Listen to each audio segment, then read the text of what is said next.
Good morning to all my dear students. So this is now our second class for electric charges and there fields.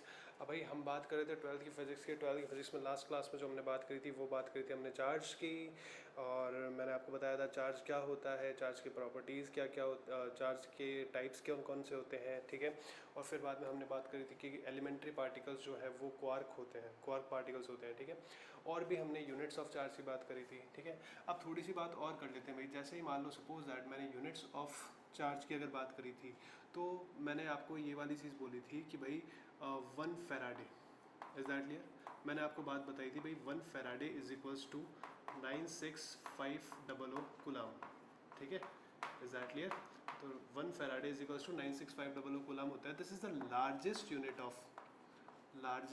Of charge, ठीक है, largest unit of charge, okay. इसको largest unit of charge भी बोलते हैं। अच्छा जी, बहुत बढ़िया बात है, ठीक है। अब स्मॉलेस्ट यूनिट, लार्जेस्ट यूनिट ये है तो फिर स्मॉलेस्ट यूनिट क्या होगी, तो भाई बात कर लेते हैं स्मॉलेस्ट यूनिट की भी। Smallest unit of charge, what is the smallest unit of charge? That is 1 ESU, electrostatic unit is the smallest unit of charge, ठीक है। और बात करें और चार्ज को कैसे लिख सकते हैं, तो भाई चार्ज जो होता है 1 कूलम चार्ज जो होता है that is a very big quantity. So हम लोग बात करते हैं 1 पिको कूलम की, 1 नैनो कूलम की और 1 माइक्रो कूलम की, ठीक है। तो ये एब्रीविएशन वैसे तो सब आप लोगों को सभी को आते हैं बिकॉज केमिस्ट्री में बहुत ज़्यादा सिखाए जाते हैं, बट फिर भी हम यहाँ पे इन बातों को क्लियर कर लेते हैं। 1 pico coulomb equals to 10⁻⁻⁻ of 12 coulomb and 1 nano coulomb equals to 10⁻⁹ of coulomb and 1 micro coulomb equals to 10⁻�6 of coulomb, ठीक है। तो ये सारी बातें हम लोगों को पता होनी चाहिए, है ना। अब एक और इंटरेस्टिंग बात बताऊंगा मैं आपको। एक और इंटरेस्टिंग बात कौन सी? मैंने सबसे पहले लिखा है 1 Faraday. 1 Faraday means 96500 Coulomb's, is that clear. So this is also charge of 1 mole electrons, is that clear. Charge of 1 mole electrons कितना होता है? 1 फैराडे होता है, इज दैट क्लियर। तो ये वाली चीज़ें याद रखना भाई, बहुत ही काम की चीज़ें हैं, बहुत अच्छी सी चीज़ें हैं, ठीक है। 1 फैराडे हो गया हमारा। Faraday largest unit, ESU smallest unit. और चार्ज के बारे में हमने क्या क्या बातें नहीं करी थी, ठीक है। और थोड़ी बहुत बातें कर लेते हैं कि भाई जब भी किसी बॉडी को अगर चार्ज किया जाता है तो what is the effect on its mass. Since you know that कि इलेक्ट्रॉन जो है वो हमेशा, हम चार्ज किसी भी बॉडी को करेंगे तो या तो हम इलेक्ट्रॉन उसके अंदर से निकालेंगे, ठीक है। If there is a lack of electron then it will contain positive charge and if there is excess of electron then it will contain the negative charge, ठीक है। तो पॉजिटिव चार्ज और नेगेटिव चार्ज की बात हो रही थी, तो अगर कोई बॉडी पॉजिटिवली चार्ज है इसका मतलब उसमें इलेक्ट्रॉन्स की कमी हो गई है। मान लो सपोज दैट मैं बात करता हूँ, if I am just talking about a body, ठीक है, ये वाली बॉडी है, इसका मास m0 है, exactly this is it's rest mass. पहले इसका मास जो दे रखा था वो कितना दे रखा था? m0 दे रखा था, ठीक है। Now I am removing electrons from this to make this positive charge, is that clear. मैंने यहाँ से इलेक्ट्रॉन्स को रिमूव किया है इस वाली बॉडी को पॉजिटिवली चार्ज बनाने के लिए, तो क्या मेरे पास ये सेम बॉडी मिल गई, ठीक है। और ये पॉजिटिवली चार्ज बॉडी है। पॉजिटिवली चार्ज बॉडी का मास कितना होगा? मास ऑफ प्रोटॉन होगा, मास ऑफ p होगा पॉजिटिवली चार्ज बॉडी। mp और m0 में क्या रिलेशन होगा? एक बात बताओ, क्या इलेक्ट्रॉन्स जो है वो निकाले गए हैं? अब इलेक्ट्रॉन्स में माना कि मास, जो इलेक्ट्रॉन्स का मास जो होता है that is negligible but still it is countable, yes और नो, ठीक है। तो मान लो सपोज दैट यहाँ पे n इलेक्ट्रॉन्स रिमूव किए गए हैं, ठीक है। Removal of electrons, removal of electrons, ठीक है। और कितने इलेक्ट्रॉन्स रिमूव किए गए? n इलेक्ट्रॉन्स रिमूव किए गए, इज दैट क्लियर। तो क्या n इलेक्ट्रॉन्स का, एक इलेक्ट्रॉन का मास जो होता है वो मास ऑफ इलेक्ट्रॉन अगर मैं लिखता हूँ तो n इलेक्ट्रॉन का मास क्या nm हो जाएगा, इज दैट क्लियर। क्या मैं nme को डेल्टा m से डिनोट कर दूँ, इज दैट क्लियर, बिकॉज यही चेंज आने वाला है मास में, हाँ या ना, ठीक है। अब रिमूवल ऑफ इलेक्ट्रॉन्स निकाल चुका हूँ, इसका मतलब इलेक्ट्रॉन्स की जो नंबर है उसमें कमी आ चुकी है, इसका मतलब मास भी कम हो चुका है। तो क्या मैं बोलूँ m of positively charge body का जो मास होता है that is always less than the neutral body का मास, इज दैट क्लियर। अब mp जो है, what is the value of mp की वैल्यू होगी भाई, mp की वैल्यू होगी m0 minus of delta m, is that clear. mp की वैल्यू होगी m0 minus of delta m, है ना। अब अगर मान लो इसी बॉडी को मुझे नेगेटिवली चार्ज करना होता, ठीक है, तो मैं नेगेटिवली चार्ज कर देता यहाँ पे, ठीक है। और नेगेटिवली चार्ज जो बॉडी होती है उसका मास मैंने लिख दिया mn, इज दैट क्लियर। और नेगेटिव चार्ज अगर मैं बॉडी को करूँगा तो क्या मुझे एडिशन ऑफ इलेक्ट्रॉन करना पड़ेगा, क्या करना पड़ेगा भाई, addition of electrons, okay very good. Addition of electrons कितने ऐड किए मैंने ऐड किए n। तो ऑब्वियस सी बात है जब इलेक्ट्रॉन्स को मैंने ऐड किया है दैट मीन्स उसका मास बढ़ चुका है, ठीक है। और उसका मास बढ़ चुका है that means what, mn should be greater than m not, is that clear. और mn की जो वैल्यू होगी mn equals to m not और plus of delta m, is that clear और नॉट, हाँ या ना, बिल्कुल सही बात है, ठीक है। तो that is for mn and that is for mp, इसमें कोई दिक्कत वाली बात हमारे पास नहीं है, ठीक है। तो भाई ये दोनों बॉडीज़ का मास हो चुका है, mp हो चुका है और क्या हो चुका है, और mn हो चुका है, ठीक है। अब आगे की बात करते हैं। तो रिमूवल ऑफ इलेक्ट्रॉन्स क्या, एडिशन ऑफ इलेक्ट्रॉन्स क्या, एडिशन। मतलब बात ये है कि जब भी आप किसी भी बॉडी को चार्ज करोगे तो ऑब्वियस सी बात है उस बॉडी के मास में चेंज आएगा ही आएगा, हाँ या ना, बिल्कुल सही बात है, ठीक है। तो चलो नेक्स्ट कॉन्सेप्ट की तरफ चलते हैं। अब नेक्स्ट कॉन्सेप्ट की तरफ चलते हैं तो हमारे पास जो चीज़ें आती है वो आती है properties of charge, properties of charge, is that clear. तो भाई प्रॉपर्टीज ऑफ चार्ज की बात करेंगे अब हम लोग। अब प्रॉपर्टीज ऑफ चार्ज की अगर बात करने बैठेंगे तो भाई प्रॉपर्टीज ऑफ चार्ज, चार्ज की प्रॉपर्टीज, मान लो किसी भी चीज़ होती है, कोई भी चीज़ होती है, मान लो आज एक कार की बात करने जाते हैं हम लोग, ठीक है।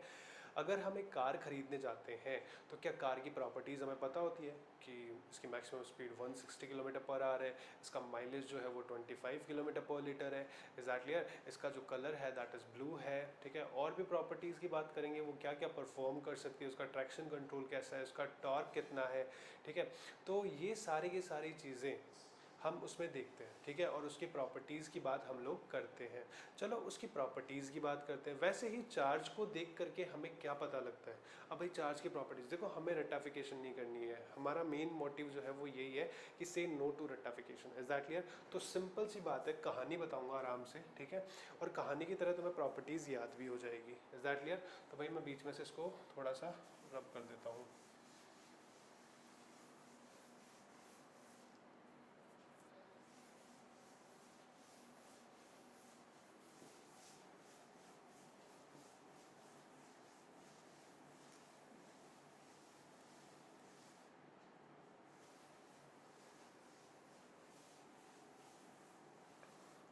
अब हम आगे की बात करते हैं। हमने बात करी है प्रॉपर्टीज़ ऑफ चार्ज की, ठीक है। तो प्रॉपर्टीज़ ऑफ चार्ज क्या क्या होती है। तो सबसे पहली प्रॉपर्टी, अगर हम चार्ज को देखते हैं, ठीक है, तो चार्ज के बारे में once upon a time 11th class, आ जाओ वे फटाक से 11th क्लास पे आ जाओ। क्या 11th क्लास में सबसे बेसिक चैप्टर पढ़ा था हम लोगों ने, यूनिट्स एंड मेजरमेंट का। और यूनिट्स एंड मेजरमेंट में हमने जो बताया था कि भाई इसकी डायमेंशंस क्या क्या होती है, इज दैट क्लियर और नॉट, ठीक है। उससे भी पहले हमने एक वेक्टर नाम का चैप्टर पढ़ा था, बेसिक चैप्टर मैथमेटिकल टूल्स के साथ में, ठीक है। और वेक्टर और स्केलर पे सबसे पहले यूनिट्स एंड डायमेंशन हमने कहाँ से स्टार्ट करी थी, फिजिकल क्वांटिटीज से स्टार्ट करी थी। और फिजिकल क्वांटिटीज जो होती है वो उनका क्लासिफिकेशन होता है स्केलर और वेक्टर में, ठीक है। एक्चुअल में 3 क्लासिफिकेशन होते हैं, स्केलर, वेक्टर और टेंसर, ठीक है। तो सबसे पहले हमने पूरे 11th क्लास में, चाहे तो हमने फोर्स पढ़ा हो, चाहे हमने मोमेंटम पढ़ा हो, चाहे हमने डिस्प्लेसमेंट, चाहे एक्सेलरेशन, चाहे कुछ भी पढ़ा हो, हमने सबसे पहले बात ये करी है कि whether this quantity is a scalar one और vector one, is that clear. तो इस पर भी कमेंट कर दो फटाफट, एक नई फिजिकल क्वांटिटी निकल के आई है, चार्ज, ठीक है। तो चार्ज एक फिजिकल क्वांटिटी ही तो है, और चार्ज फिजिकल क्वांटिटी है, then what will be it, then what will it, क्या होगा ये, ठीक है, स्केलर या वेक्टर। तो ऑब्वियस ही बात है यार, वेक्टर होने के लिए हमें डायरेक्शन रिक्वायर्ड होती है, और स्केलर होने के लिए सिर्फ और सिर्फ मैग्नीट्यूड की रिक्वायरमेंट होती है, इज दैट क्लियर। तो सिर्फ और सिर्फ मैग्नीट्यूड मींस मैग्नीट्यूड, मैग्नीट्यूड का मतलब क्या है समझो भाई ध्यान से। क्या चार्ज 1 कूलाम बोलूंगा मैं, 1 कूलाम, 2 कूलाम, 5 कूलाम, 10 कूलाम, ऐसे बोल सकता हूँ मैं, इज दैट क्लियर। तो 1 coulomb, 1 is numerical part and coulomb is the unit. So the combination of numerical part and the unit will become the magnitude. Is that clear? Magnitude क्या होता है भाई, magnitude combination of numerical part plus unit होता है, ठीक है। अब इसके पास डायरेक्शन नहीं होती है, ऑब्वियस सी बात है, डायरेक्शन नहीं है, तो ये कैसी क्वांटिटी होगी, स्केलर क्वांटिटी। सो क्या मैं लिख सकता हूँ, charge is a scalar quantity, charge is a scalar quantity, ठीक है। तो चार्ज बन गया भाई हमारे पास स्केलर क्वांटिटी, इसमें कोई दिक्कत वाली बात हमारे नहीं है, ठीक है। अब दूसरी फर्स्ट से हम दूसरी चीज़ देखेंगे, ठीक है। चलो भाई स्केलर क्वांटिटी है, बहुत बढ़िया बात है, स्केलर क्वांटिटी है। तो स्केलर क्वांटिटी है तो क्या स्केलर क्वांटिटीज़ का सम कैसे होता है? अलजेब्रिक सम होता है या वेक्टर सम होता है? वेक्टर क्वांटिटीज़ का सम वेक्टर सम होता है, और स्केलर क्वांटिटीज़ का जो सम होता है दैट इज अलजेब्रिक सम। तो क्या मैं बोल सकता हूँ charge can be added, charge can be added algebraically? Is that clear? Charge can be added algebraically, ठीक है। तो भाई algebraically ऐड होता है, इसमें कोई दिक्कत वाली बात नहीं है, ठीक है। अब भाई algebraically ऑब्वियसली बात है, charge can be added algebraically, ठीक है। तो algebraically यहाँ पे ऐड हो गया। फिर बाद में और बात करते हैं, तो भाई चार्ज हमारे पास क्या थे? हमारे पास चार्ज प्लस और माइनस था। प्लस माइनस में क्या होता है? अट्रैक्शन होता है, और प्लस प्लस में क्या होता है? रिपल्शन होता है। मतलब अगर मैं बात करूँ प्लस प्लस या फिर माइनस माइनस, तो ये क्या शो करेंगे? ये शो करेंगे repulsion. Is that clear? And if I am just talking about plus minus and minus plus, तो ये क्या करेंगे? ये अट्रैक्शन शो करेंगे, ठीक है। ये किसको शो कर रहे हैं भाई? अट्रैक्शन को शो कर रहे हैं, ठीक है। ओके, अब आप बात करते हैं आगे की। तो क्या मैं बोल सकता हूँ same kind of charges, same kind of charges repel each other, same kind of charges repel each other, and opposite kind of charges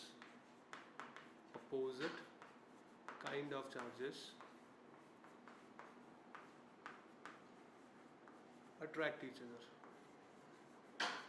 ठीक है। तो भाई same kind of charges repel करेंगे और opposite kind of charges attract each other, ठीक है। तो ये वाली चीज़ होने वाली है भाई, सेम काइंड ऑफ चार्जेस क्या करेंगे? रिपेल करेंगे, और अपोजिट काइंड ऑफ चार्जेस क्या करेंगे? अट्रैक्ट करेंगे। चलो भाई ये वाली चीज़ हो गई। थर्ड प्रॉपर्टी भी हमको समझ में आती है, ठीक है। नाउ फोर्थ की बात करते हैं। फोर्थ कहाँ से लाए भाई? और वापस चार्ज को ऑब्जर्व करो। चार्ज को ऑब्जर्व करोगे तो आप ये वाली चीज़ देखोगे कि हम कभी भी किसी बॉडी को अगर चार्ज करते हैं तो उससे या तो हम 2 इलेक्ट्रॉन निकालेंगे या फिर उसके अंदर में 2 इलेक्ट्रॉन डालेंगे। बात समझ में आ रही है? मीन्स अगर मैं आपको बात बोलूं कि मुझे किसी बॉडी को पॉजिटिवली चार्ज करना है तो आप उससे इलेक्ट्रॉन निकालो, ठीक है। और अगर मैं आपको बोलता हूं कि मुझे किसी बॉडी को नेगेटिवली चार्ज करना है तो क्या मेरे को इसमें इलेक्ट्रॉन डालना पड़ेगा? अरे डालना पड़ेगा, नहीं डालना पड़ेगा? बिल्कुल डालना पड़ेगा, हाँ या ना? बिल्कुल सही बात है। पर क्या आपने कभी ऐसे सुना है कि भाई ए बॉडी है, इस बॉडी से 6.5 इलेक्ट्रॉन निकाल लो, 7.25 इलेक्ट्रॉन डाल दो, 8.5 इलेक्ट्रॉन निकाल लो, ठीक है? कभी ऐसा नहीं सुना होगा आपने, हमेशा इंटीजर नंबर में सुना होगा। Is that clear? तो क्या मैं बोल सकता हूँ कि charge given to a body is an integral multiple of certain minimum amount of charge? Is that clear? मैं बोल सकता हूँ। तो क्या मैं ये बोल सकता हूँ कि किसी भी बॉडी को अगर हम चार्ज देंगे तो वो जो चार्ज होगा that would be equal to n into e, where n is the integer. Is that clear? Copy pen निकाल लो अपने आप।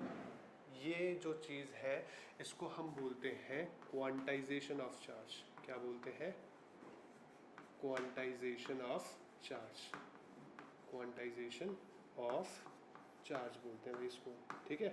बहुत अच्छी बात है, क्वांटाइजेशन ऑफ चार्ज बोलते हैं। ये आपके एग्जाम में, बोर्ड एग्जाम्स में 1 नंबर में क्वेश्चन भी पूछा जाता है, ठीक है। और इसमें न्यूमेरिकल्स भी होते हैं। न्यूमेरिकल्स की बात हम सारी प्रॉपर्टीज होने के बाद में करेंगे। उससे पहले हम बात करते हैं क्वांटाइजेशन ऑफ चार्ज की। व्हाट इज क्वांटा, ठीक है। ये क्वांटाइजेशन है क्या चीज़? तो क्वांटाइजेशन का मतलब ये होता है, जैसे आप लोगों ने सामने घर में चीनी खाई होगी, है ना? चीनी खाते थे ना, किचन में जाओ, किचन में जाकर के चीनी का डब्बा खोलो, चीनी खा लो, ठीक है।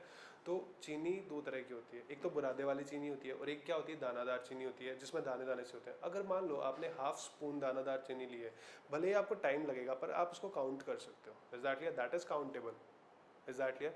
बट अगर आपने बुरादे वाली चीनी ली है, कोई दिक्कत वाली बात नहीं है, आप सुबह से शाम लगाओगे, शाम से सुबह लगाओगे, पर फिर भी वो काउंटेबल नहीं हो पाएगी, वो काउंट नहीं कर पाओगे। Is that clear? क्योंकि उसके जो पार्टिकल्स होते हैं बहुत ही बारीक सा होता है, पाउडर सा होता है।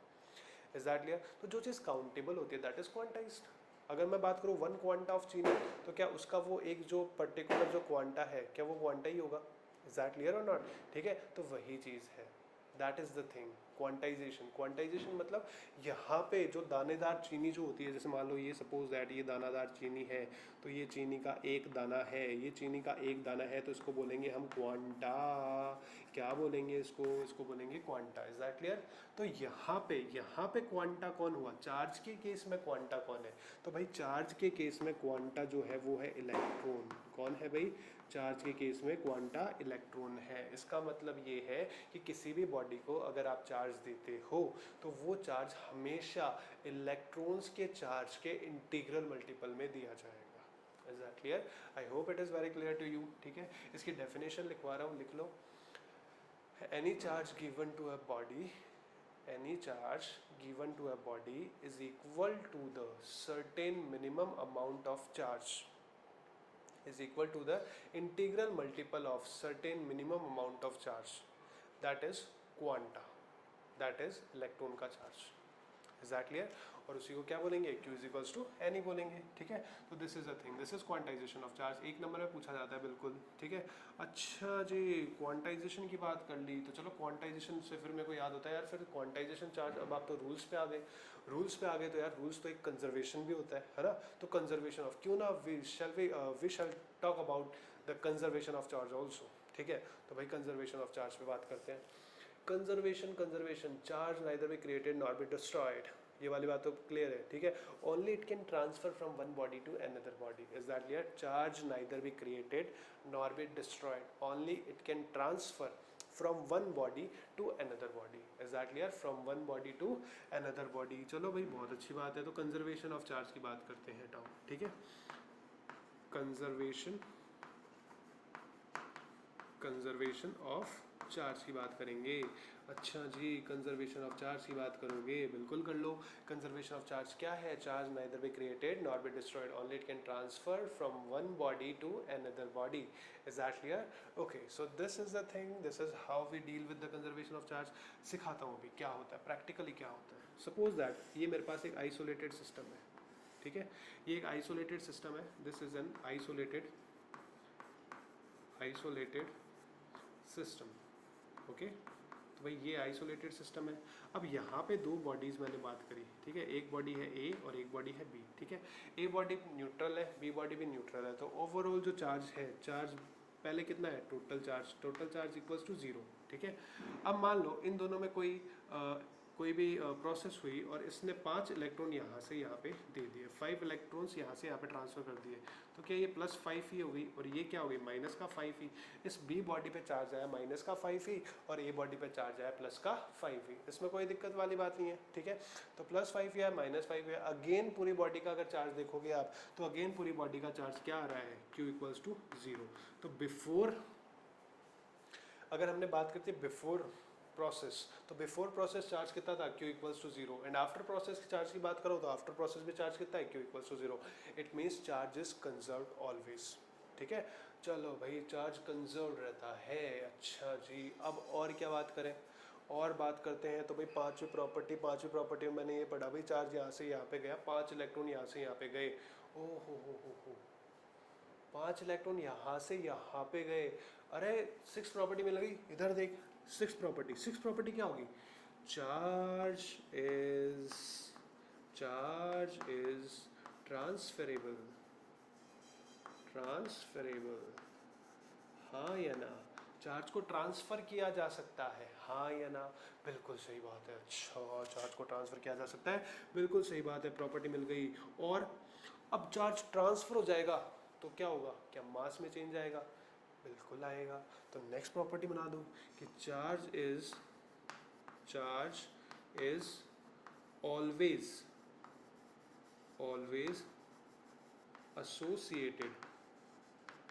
associated with mass। Is that clear? But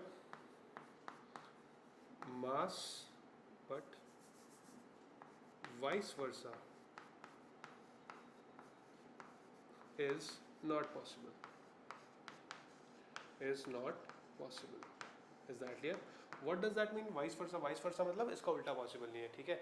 charge is always associated with mass, but mass does not always associated with charge. Mass charge से एसोसिएट नहीं करता है। क्यों नहीं करता है? बात को ध्यान से सुनो।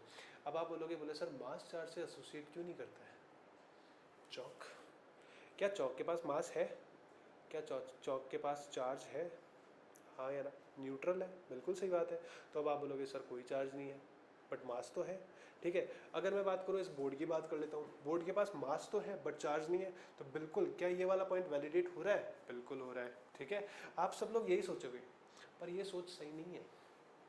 If I am just talking about this chalk, अगर मैं इस चौक के बारे में बात कर रहा हूँ, इसके पास मास है पर इसके पास चार्ज भी है, ये न्यूट्रल है। न्यूट्रल का मतलब इसमें प्रोटॉन्स और इलेक्ट्रॉन्स जो है वो इक्वल अमाउंट में है। इसका मतलब क्या इसमें पॉजिटिव चार्ज और नेगेटिव चार्ज इक्वल अमाउंट में है? हाँ या ना? मतलब अगर ये बोर्ड की बात करूँ तो बोर्ड भी किसी ना किसी मटेरियल से बना है, ठीक है? और किसी ना किसी मटेरियल से बना है, तो इसके पास भी पॉजिटिव चार्ज और नेगेटिव चार्ज इक्वल अमाउंट में है, तो ये भी न्यूट्रल है, ठीक है? But still it has positive charge and negative charge in equal amount. इसका मतलब मास है तो चार्ज भी है, हाँ या ना? फिर ये वाला पॉइंट पॉसिबल क्यों नहीं हो रहा? मैंने बोला but vice versa is not possible, ठीक है? ऑलवेज। Is that clear? अब कई बार क्या होता है, एम्स जैसे एग्जाम्स होते हैं उनमें क्वेश्चन आ जाता है असरेशन रीजन में कि भाई आपको एक पॉइंट दे दिया कि charge is always associated with mass, mass is does mass may not always associated with charge. अगर मे नॉट आए इसका मतलब ये सही है, और अगर ऐसे बोलते हैं मास ऑलवेज एसोसिएटेड विथ चार्ज तो ये गलत है।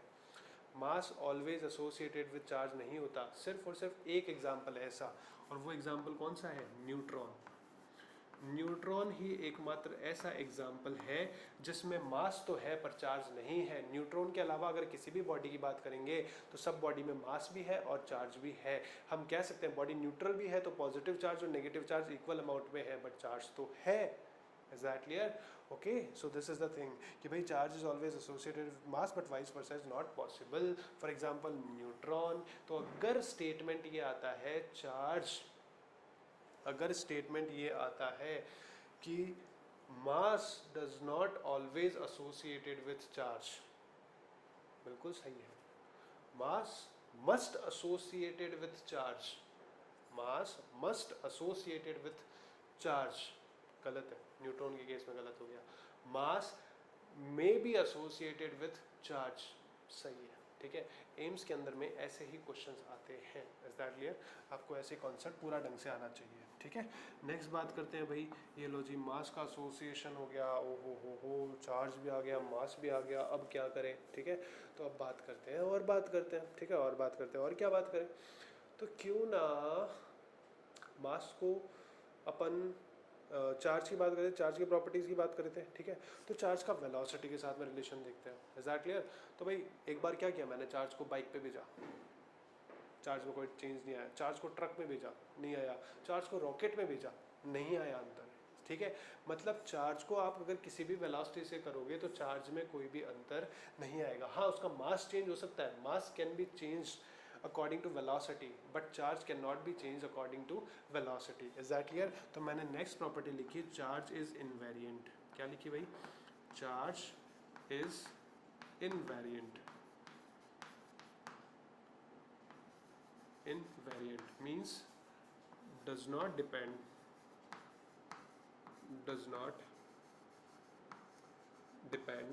on velocity.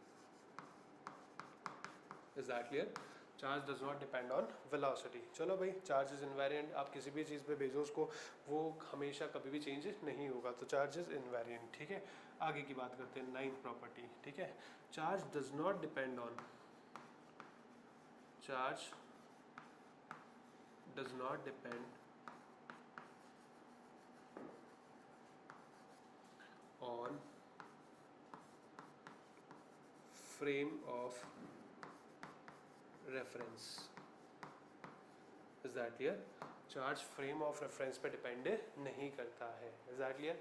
तो भाई चार्ज फ्रेम ऑफ रेफरेंस क्या होते हैं? वंस अपॉन अ टाइम वापस चले जाओ 11th क्लास में। 11th क्लास में आपने पढ़ रखे हैं inertial frame of references and non inertial frame of references. ठीक है, फ्रेम ऑफ रेफरेंस का सीधा सा फंडा ये है कि आप जाकर के कार में बैठ जाओ और कार को 80 किलोमीटर पर आवर की स्पीड से या किसी भी स्पीड से आप कॉन्स्टेंटली चलाने लग जाओ। ठीक है, अगर आप कॉन्स्टेंटली चलाने लगोगे तो आप अर्थ की फ्रेम ऑफ रेफरेंस में मोशन में हो, बट कार की फ्रेम ऑफ रेफरेंस में आप रेस्ट में हो। Is that clear? क्योंकि कार के साथ साथ आप भी मूव कर रहे हो, आपके साथ में बैठा हुआ भी मूव कर रहा है। तो जो साथ आप जो दोनों दो लोग जो कार में बैठे हो वो आपस में एक दूसरे के रिस्पेक्ट में क्या हो? रेस्ट में हो। तो कार की एक अलग फ्रेम ऑफ रेफरेंस है और ग्राउंड की एक अलग फ्रेम ऑफ रेफरेंस है। Is that clear?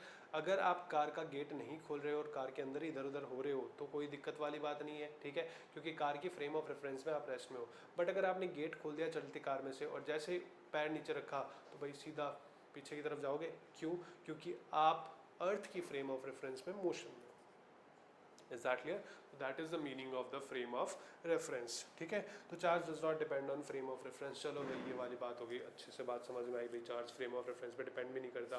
ठीक है, ये सारी प्रॉपर्टीज थी चार्ज की। ठीक है, यहाँ पे देखो सबसे पहले चार्ज क्या था? Scalar quantity. स्केलर क्वांटिटी है तो अल्जेब्रिकली ऐड होगी, अल्जेब्रिकली ऐड होगी। Same kind of charges repel, opposite kind of charges attract. ठीक है, तीन प्रॉपर्टी आराम से। फिर क्वांटाइजेशन, कंजर्वेशन, तो रूल्स की बात हो गई। कंजर्वेशन में समझ में आया 5 इलेक्ट्रॉन इधर से उधर गए, बिल्कुल सही बात है। ट्रांसफरेबल है। ठीक है, ट्रांसफरेबल है तो ऑब्वियसली बात है मास में भी चेंज आया होगा, तो charge is always associated with mass, but vice versa is not possible. यहाँ पे भी एक क्वेश्चन आ गया, हाँ या ना, बिल्कुल सही बात है। ठीक है, फिर बाद में चार्ज इज इनवेरिएंट, मतलब वेलोसिटी पे डिपेंड नहीं करता और फ्रेम ऑफ रेफरेंस पे डिपेंड नहीं करता। टोटल नो की नो प्रॉपर्टीज जो है आपको यहीं पे याद हो गई होगी। Is that clear? ओके, आगे की बात करते हैं।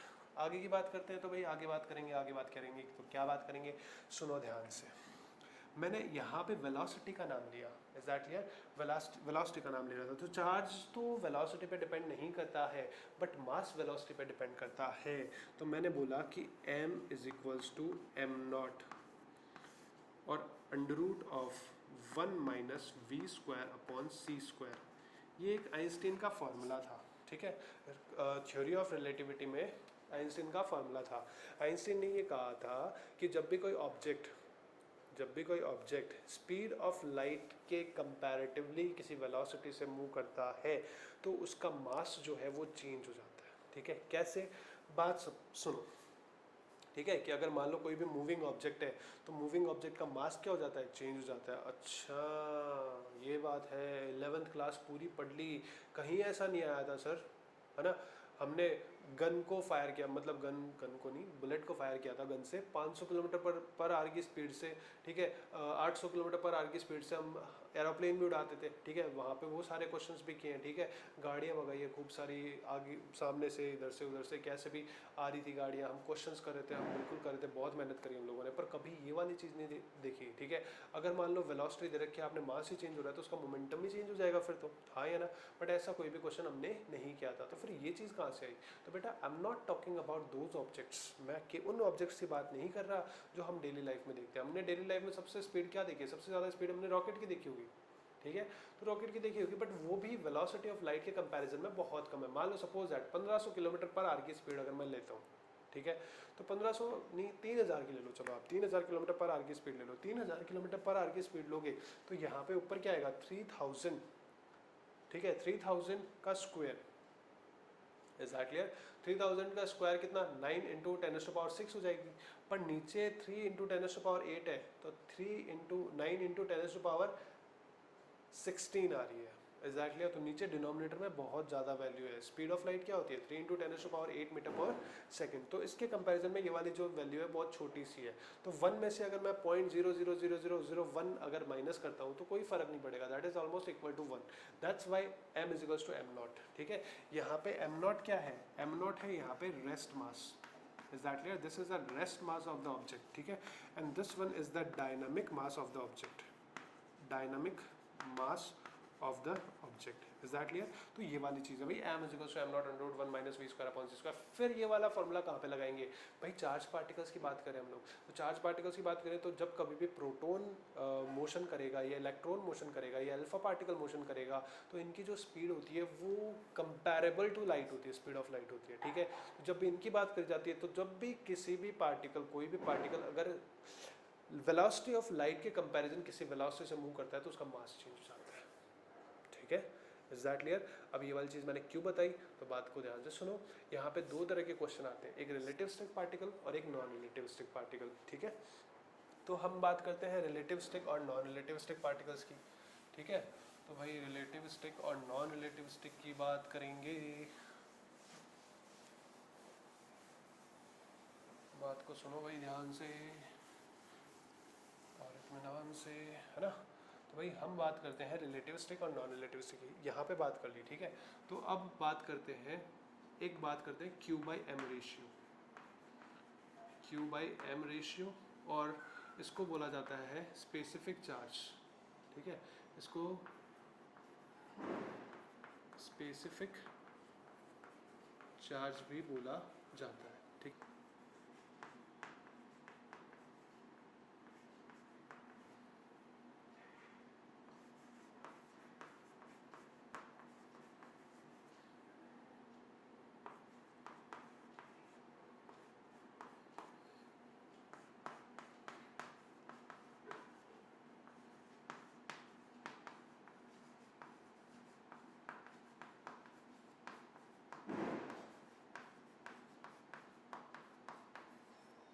दो तरह के पार्टिकल्स हैं, रिलेटिविस्टिक पार्टिकल्स है और कौन से पार्टिकल्स हैं? नॉन रिलेटिविस्टिक पार्टिकल्स हैं। Is that clear? तो भाई दो तरह के पार्टिकल, रिलेटिविस्टिक पार्टिकल और नॉन रिलेटिविस्टिक पार्टिकल। तो फॉर रिलेटिविस्टिक पार्टिकल कौन सा होगा? आइंस्टीन की theory of relativity. Theory of relativity मतलब स्पीड ऑफ लाइट से कंपैरिजन। स्पीड ऑफ लाइट से कंपैरिजन मतलब अगर वेलोसिटी, किसी भी पार्टिकल की velocity approximately equal to c है, वेलोसिटी ऑफ लाइट के इक्वल है, ऑलमोस्ट इक्वल है, इज दैट क्लियर? तो वो रिलेटिविस्टिक पार्टिकल्स होंगे, ठीक है? बट नॉन रिलेटिविस्टिक पार्टिकल मतलब velocity is very very less than c है, अगर velocity very very less than c है तो वो क्या होंगे? वो नॉन रिलेटिविस्टिक पार्टिकल्स होंगे। कैसे पार्टिकल्स होंगे? नॉन रिलेटिविस्टिक पार्टिकल्स होंगे। जैसे हमारे पास बस थी, कार थी, ठीक है, बाइक थी, तो उनकी वेलोसिटीज जो है वो लाइट के कंपैरिजन में बहुत ज़्यादा छोटी है, और बहुत ज़्यादा छोटी है तो वो नॉन रिलेटिविस्टिक पार्टिकल्स है। और नॉन रिलेटिविस्टिक पार्टिकल्स की बात करेंगे तो अगर वेलोसिटी बहुत ज़्यादा छोटी है तो मास चेंज नहीं होगा। Is that clear? तो mass does not change, mass does not change. और अगर मास डज नॉट चेंज होगा तो इनके लिए जो Q बाई एम है वो क्या आएगा? कांस्टेंट आएगा। क्या आएगा भाई? कांस्टेंट आएगा। स्पेसिफिक चार्ज क्या होगा इनके लिए? कांस्टेंट होगा, ठीक है? फॉर रिलेटिविस्टिक पार्टिकल्स की बात कर ले, velocity is approximately equal to क्या है? c है। तो यहाँ पे फर्क पड़ेगा। मान लो वेलोसिटी जो है वो c/2 है, c/2 है तो क्या c/4 हो जाएगा? तो ऑब्वियस सी बात है यहाँ पे 1 माइनस 1/4 आएगा, तो 3/4 आएगा, 3/4 आएगा। तो ऑब्वियस सी बात है ये वाली जो वैल्यू है ये थोड़ी सी इंक्रीज हो जाएगी, ठीक है? अब ये वाली वैल्यू इंक्रीज हो जाएगी, दैट मीन्स क्या? मास बढ़ गया। मास बढ़ गया तो मास क्या हो गया? Changed. And if mass is changed at velocity then Q by m is not constant, is not constant, ठीक है? तो ये वाला क्वेश्चन कई बार पूछा जाता है नीट के अंदर में, ठीक है? कि फॉर रिलेटिविस्टिक पार्टिकल्स कौन से होते हैं जिनकी वेलोसिटी क्या होती है? अप्रॉक्सीमेटली इक्वल टू c होती है, उनके लिए Q बाई m जो होता है वो क्या होता है? नॉट कांस्टेंट होता है। पर फॉर नॉन रिलेटिविस्टिक पार्टिकल्स के लिए मास क्या होता है? Does not change. तो Q बाई m क्या होता है? हमेशा कांस्टेंट होता है, क्योंकि चार्ज पे तो कोई फर्क नहीं पड़ेगा, चार्ज पे कोई फर्क पड़ने वाला नहीं है। Is that clear? So this is all about the relativistic and non relativistic particles. Q by M ratio भी हमने समझा दिया है आपको, ठीक है? अब एक इंटरेस्टिंग सी बात करते हैं भाई, आपको एक और चीज़ बताता हूँ। सपोज दैट आपने एक इलेक्ट्रॉन लिया, ठीक है? आपने एक इलेक्ट्रॉन लिया, मान लो सपोज दैट मैंने एक इलेक्ट्रॉन यहाँ पे लिया, ठीक है? अब अगर मैं इलेक्ट्रॉन की बात करता हूँ तो भाई इलेक्ट्रॉन का मास कितना होता है? बहुत ज़्यादा कम होता है, हाँ या ना? अब इलेक्ट्रॉन का मास जो होता है दैट इज़ 9.1 इंटू 10⁻³ का 31 kg, ठीक है। और आपको पता है फोर्स इज इक्वल्स टू क्या होता है, m इंटू ए होता है। तो अगर मान लो मैं इस पर 1 न्यूटन का फोर्स लगाता हूँ, मान लो मैंने एक इलेक्ट्रॉन यहाँ पे निकाला है और एक इलेक्ट्रॉन पे मेरे को गुस्सा आ गया, मैंने इसके थप्पड़ मार दिए, 1 न्यूटन का फोर्स लगाया, इज दैट क्लियर। और जैसे ही 1 न्यूटन का फोर्स लगाया तो हुआ क्या भाई, यहाँ पे ये हुआ F अपॉन एम हो गया, इज दैट क्लियर। F की वैल्यू कितनी है 1 अपॉन एम की वैल्यू कितनी है 9.1 इंटू 10⁻⁻31। ठीक है। अगर मैं इसको ऑलमोस्ट 10 मान लूँ तो क्या 10⁻30 हो गया, -30 ऊपर जाएगा 10⁻30 मीटर पर सेकेंड स्क्वायर, कोई दिक्कत वाली बात नहीं है। v is equals to U plus A T होता है। ठीक है। अगर मैं टाइम 1 सेकंड की बात करूँ, इनिशियल वेलोसिटी 0 मानूँ क्योंकि इलेक्ट्रॉन जो था वो इनिशियल रेस्ट में था। ठीक है। 1 सेकंड बाद में वेलोसिटी की बात करता हूँ तो 0 + 10⁻30 into 1, that would be velocity equals to 10⁻30 metre per second. ठीक है। मतलब 10⁻30 मीटर पर सेकेंड की उसने वेलोसिटी अचीव कर ली अगर मैंने एक इलेक्ट्रॉन पे 1 न्यूटन का फोर्स लगाया है तो। Is that clear. ठीक है। तो क्या 10⁻30 मीटर, इसका मतलब 1 सेकंड में क्या वो 10⁻30 मीटर्स की डिस्टेंस को कवर करेगा, हाँ या ना। बिल्कुल इतनी डिस्टेंस कवर करेगा। 10⁻30 मीटर की डिस्टेंस मतलब क्या 10⁻27 किलोमीटर्स, हाँ या ना। 10⁻27 किलोमीटर्स। ओहो, क्या 10⁻27 मतलब मैंने 1 न्यूटन का उसका थप्पड़ क्या लगा दी, वो इतना नाराज हो गया कि वो अर्थ छोड़, वो गैलेक्सी छोड़ के भाग गया। इज दैट क्लियर और नॉट। और अगर आप ये वाली वेलोसिटी, अगर आप 10⁻30 मीटर पर सेकंड की वेलोसिटी यहाँ पे रखते हो तो ऊपर आएगा 60, नीचे है 16। ठीक है। ऊपर आएगा 10⁻60 और नीचे कितना है 10⁻16 और ये वाली वैल्यू नेगेटिव की, तो नेगेटिव की वैल्यू हो गई, ये 1 से बड़ी वैल्यू है, 1 से बड़ी वैल्यू है तो अंडर रूट के अंदर नेगेटिव आ गया। अंडर रूट के अंदर नेगेटिव पॉसिबल नहीं होता, पॉसिबल नहीं होता तो ऑफ कोर्स आइंस्टीन की थ्योरी ऑफ रिलेटिविटी गलत हो गई, है ना, बिल्कुल गलत हो गई। Is that clear. Nobel prize दिला सकती है भाई, कुछ नहीं करना आपको, आपको एक इलेक्ट्रॉन पकड़ना है यहाँ पे और इलेक्ट्रॉन की एक थप्पड़ की मारनी है। ठीक है।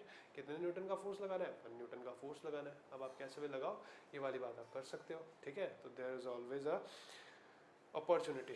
ठीक है। आपके पास भी नोबेल प्राइज जीतने की अपॉर्चुनिटी है। Is that clear. तो भाई काम करो और करते रहो। ऐसा नहीं है कि ये क्यों नहीं होता, क्योंकि अदरवाइज आप सोच रहे हो कि सर आप ही क्यों नहीं ले लेते नोबेल प्राइज़। ये ऐसा पॉसिबल नहीं होता क्योंकि मैंने 2 फिजिक्स को मिक्स कर दिया है, क्लासिकल और क्वांटम फिजिक्स को मिक्स कर दिया है ना। बट स्टिल इट इज़, ये होने लायक चीज़ है। ठीक है। क्योंकि ये सारी चीज़ें आपने पढ़ी है। Is that clear. मैंने एक्चुअल में क्वांटम फिजिक्स के अंदर में क्लासिकल फिजिक्स लगा दिए जो कि वैलिड नहीं है, क्योंकि क्वांटम फिजिक्स में क्लासिकल फिजिक्स के फंडे नहीं चलते हैं। Is that clear. Okay, so that's all for today. अच्छे से पढ़ते रहो, मस्त तरीके से पढ़ते रहो, फिजिक्स में कोई दिक्कत नहीं आएगी। ये वाली बात क्लियर है और ये वाली बात आप तुरंत जान जाओगे। ठीक है। Okay, so thank you very much, have a nice day. बात करते हैं नेक्स्ट लेक्चर में। ओके, तब तक के लिए